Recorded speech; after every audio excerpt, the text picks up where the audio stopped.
Maria ay nilalang ng hiwaga sa gunitan ng bayan. Maria Clara ang pangalang itinanghal sa kasaysayan. Larawan ng dalagang may puri at tangal, sa lipunang makaluma siyang huwaran ng asal. Ang kanyang mukha ay tila sinag sa umaga, banayad ang tinig, parang awit ng diwata. Mata niyang kilalim, wahi ay dagat na payapa, ngunit sa kalooban ay lungkot na dinadala. Isinilang sa lipunang mahigpit at konserbatibo, binihisan ng saya at paro na makukulay na lino. Naglakad sa hardin na tahimik at mabango, paligid niya ay rosas ang pagkita at liryo. Sa tahanan siya ay mapitagan at magalang, masunurin sa magulang at sa Diyos na lumalang. Ang bawat kilos ay puno ng hiya at pag-iingat, walang bahid ng yabang, pusong tusilak ang kaakibat. Sa ilalim ng buwan siya ituwid, larawan ng puri, ng ganda at ningning. Maria Clara, huwarang dalaga, sa puso ng bayan ikaw ang diwata.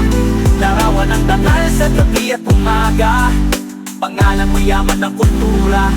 Sa lipunan siya ay hinahangaan, dalagang may kalinga, malambing at mapagmahal. Ngunit sa puso niya ay may lihim na pag-ibig kay Crisostomo. Ibarra siya ay nanalig, marunong siyang gumalang sa matatanda. May malasakit sa kapwa at diwa ng awa, bawat salita ay malumanay at mahinahon. Bawat galaw ay banayad, ang dangal ay naroon. Ngunit ang kanyang buhay ay di puro kasayahan. Sa piling ng Braille siya ay ginawang kasangkapan, biktima ng lipunang mapanupil at marahas na ang dangal ng kababaihan ay di magawang makaalpas. Maria Clara ang sa isang ng babae sa nakaraan, tahimik, mahinhin, marunong magpigil ng damdamin. Ngunit sa ilalim ng tradisyong namamagitan, may puso siyang naturusa at sa laya ay nananalangin. Sa ilalim ng buwan siya ituwid,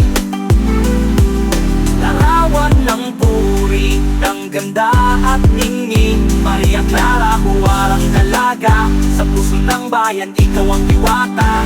Larawan ng dangal sa gabi at umaga, pangalan mo yaman ng kultura.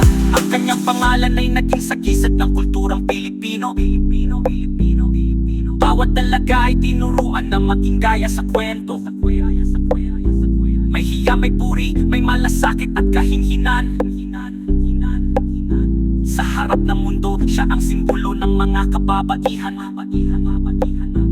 Ngunit sa ating pagbabalik tanaw, makikita ang dalawang mukha.